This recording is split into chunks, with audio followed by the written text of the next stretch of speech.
football because the biggest name that was in the transfer portal, all positions, is Cam Coleman, the former Auburn wide receiver, committing to Texas. I know he took visits to Texas A&M. Reports are he took visits to Alabama State. I think an extra day there. The fact that Steve Sarkisian and company were able to get him, how huge is that for Texas and what the offense could look like next season?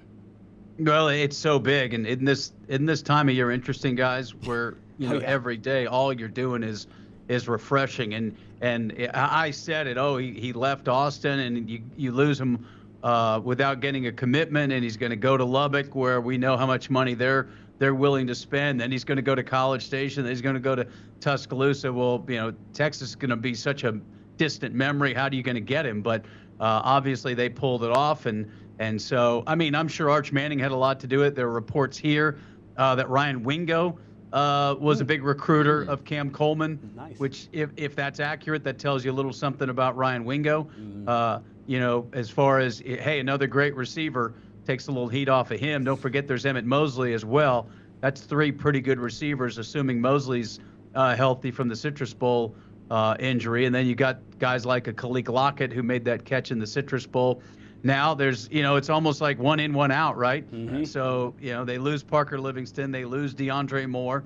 I think they're fine with that trade. I know, it's a different world now. So how can Parker Livingston go to Oklahoma from Texas? Well, I don't think that means the same as it did 10 years ago. Yeah. And so, Coleman, a couple of running backs, a couple of linebackers, and I think Sark now is going to try to find a couple of more offensive linemen, and then go to work. And all we do is look at who's coming and going from the portal.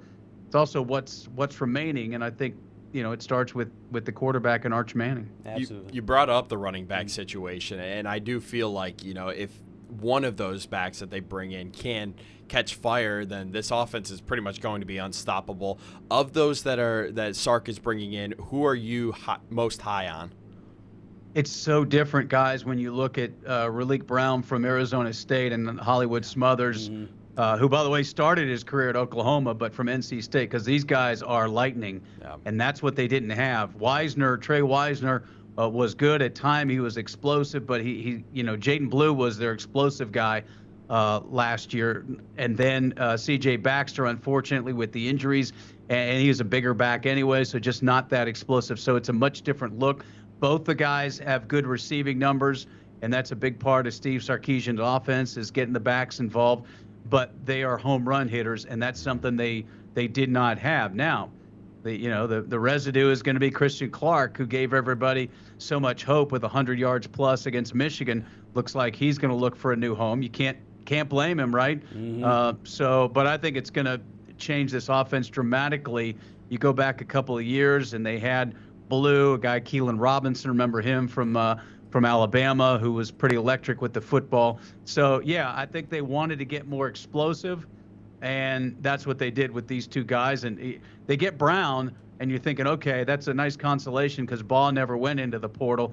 And then they get Smothers to flip, and now, whoa, okay. Right. They mean business. And they got a recruit coming in. Derek Cooper is considered one of the top backs in the nation. So, there's only so much room to go around, so you're going to lose guys, and it almost feels like now it's about a 50-man roster. Right. And then, whatever else you have, you hope they stick around to develop, or they're practice guys that, it's such an NFL model now.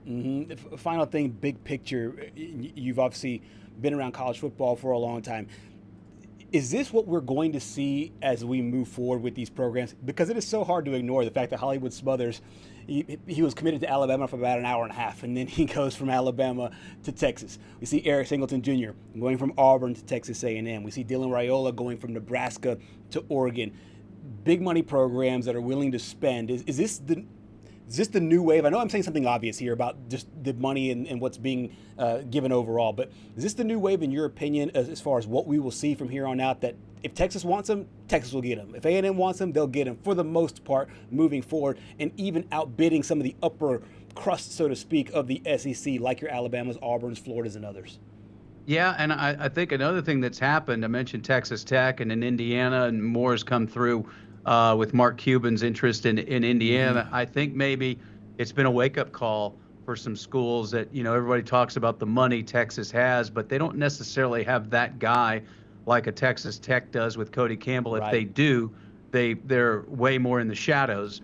And now all of a sudden Mark Cuban's a little bit more visible with Indiana. So I think those guys maybe woke up some people with just as deep of pockets, but maybe that got them fired up. Say, okay, it's go time here, and we're going to have to, because you can't, as much as Cody Campbell's doing for Tech, Cuba's doing for Indiana, Phil Knight's doing for Oregon.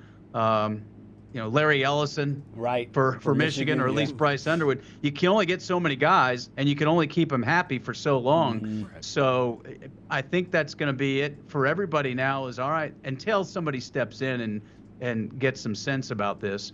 But yeah, the other thing that's interesting, and take a look at a guy like Texas backup Trey Owens. He fell to the 4th on the depth chart, the quarterback out of Houston. He was a 5-star.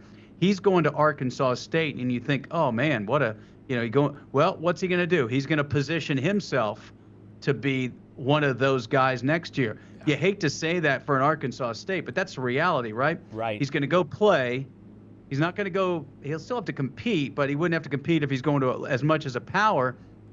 Puts his tape out there, and if he's as good as he thinks he is, and a lot of people project him, then he's going to get the paycheck. It's almost like you go a year of to get to your free agency. And so I think there are a lot of different strategies now in college football that we're all trying to kind of figure out. You're right. I think the power programs have to have we heard Kenny Dillingham asking Arizona State big money people. He was point blank. Right. We need somebody to write a $20 million check. So yes, I think everybody's going to at least try to get who they need by any means, but still a Cam Coleman, that's a win. And I don't know if it was just a dollar thing. That's where maybe an Arch Manning, you've got maybe the most polished quarterback of all those teams. So I'm telling you guys, how about a Netflix all access? Oh my gosh, yes. Personnel. Maybe must the personnel department. Must watch. I mean, I just can't imagine what that room is like, and the charts and the graphs and the dollar amounts next to each name and or position, and who's out there and what dollar amount you assign them. I would be fascinated to have all access to that. No question about it. Let's remake Moneyball, but the college football edition. Right. Yeah, just have cameras in those meeting rooms to find out exactly what these guys are worth, and just the amount of hurdle jumping that you have to do to be able to not only get them on campus but get them signed. It's a wild world. It's a very nuanced world. We appreciate your time, your expertise here on today's show here, Roger. All right, thanks, fellas. Good to talk to you.